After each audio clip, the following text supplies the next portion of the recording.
Well, Matty Cunningham, we're going to go to the Telegraph and the Herald Sun tomorrow, and I think these particular stories are going to dominate national headlines in the next 72 hours. Of course, the Telegraph, both papers have terrific front pages. One mass insult. There it is, the graphic. Funerals, no.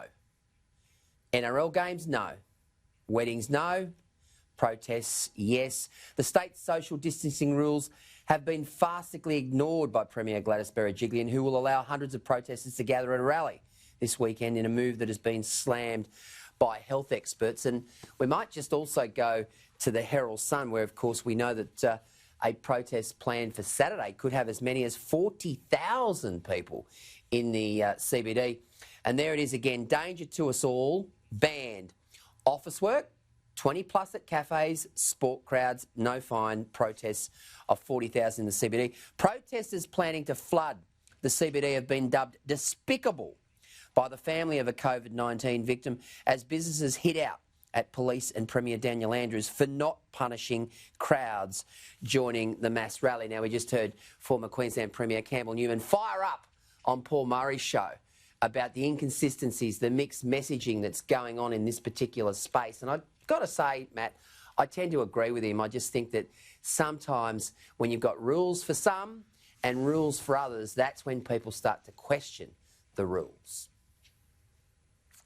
Well, I think it's almost impossible not to agree with him, although I know some have, Glee. So, I mean, it's a farcical situation. I mean, you consider the sacrifice that have been made by so many Australians over the past couple of months to do the right thing in the best interests of our country to ensure that people don't die of this virus. People have been stuck, locked down at home. They can't go out and socialise. They can't go to a wedding. They can't go to a funeral.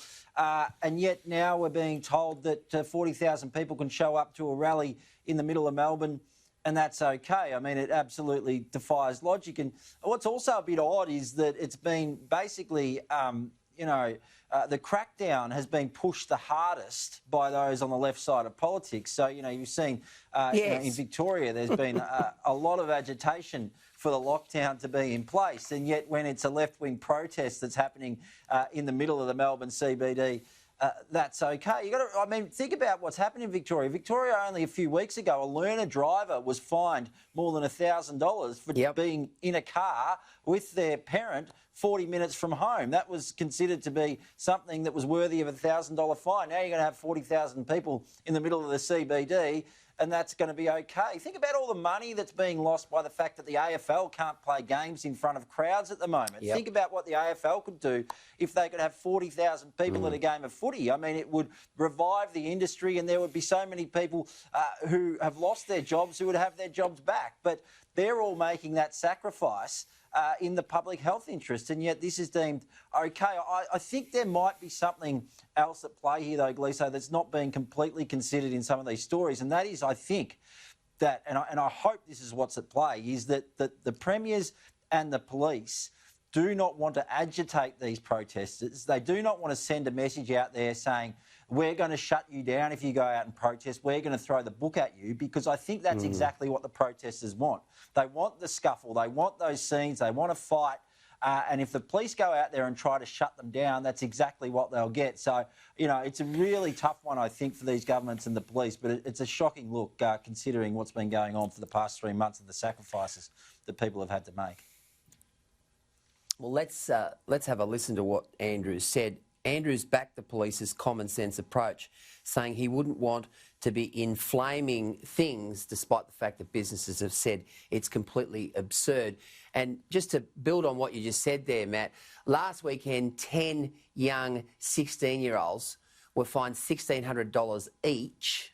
$1,600 each, that's 16 grand all up, for skateboarding in a skate park. You've also had a situation in Victoria where they've imposed 6,000 fines for social distancing, 4 times as many as in New South Wales, 3 times as many as in Queensland. So it just makes a mockery of the whole way in which Victoria has gone about this. And throughout this particular debate around the economic and the health implications of this pandemic, the inconsistencies, the mixed messaging, the poor communication around education, around closing the borders, when the chief medical advice from Canberra is that the borders should remain open. That's what's making people angry. I was going to use another word then, but that's what's making people angry, because they're just getting mixed messages from our politicians right now. Well, it just becomes totally confusing, doesn't it? And I think this is the worst example of it. I mean, you can only have 50 people at a funeral, as Campbell Newman was saying, but you can have 40,000 people in the CBD at a protest. It just doesn't make any sense. I do, as I said before, I do understand what the thinking of it might be. And I think the last thing the police in particular would want to do would be to really cause a situation where those people go out there gunning for a fight. But the premiers, I think, still need to get out there and say, this is not on. People shouldn't be protesting.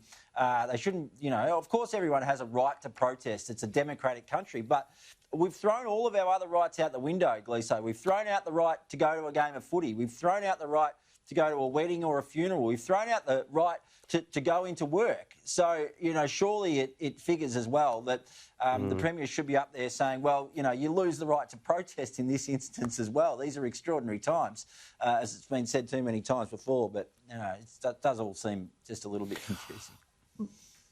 But I think the other thing too here is I thought it was incumbent upon police to provide permits for these types of things. And I mean, we've got permits being extended to Extinction Rebellion here in Queensland, and they just go out and flout every law in the book. So, I mean, isn't it time the cops and the authorities started to say, well, you know what? We're in the middle of a pandemic. There are rules attached to this. We're not going to grant you a permit. Now, of course, they'd blow up, but those are the rules. The rules have applied to everyone in this country except these particular protesters, and that's why people get upset, because there are inconsistencies. Maybe there's a case, Maddie, for rather than in a time of a pandemic, just like in the time of war, we actually have a national, overarching, some sort of, pandemic response unit who make all the decisions. Bugger the states.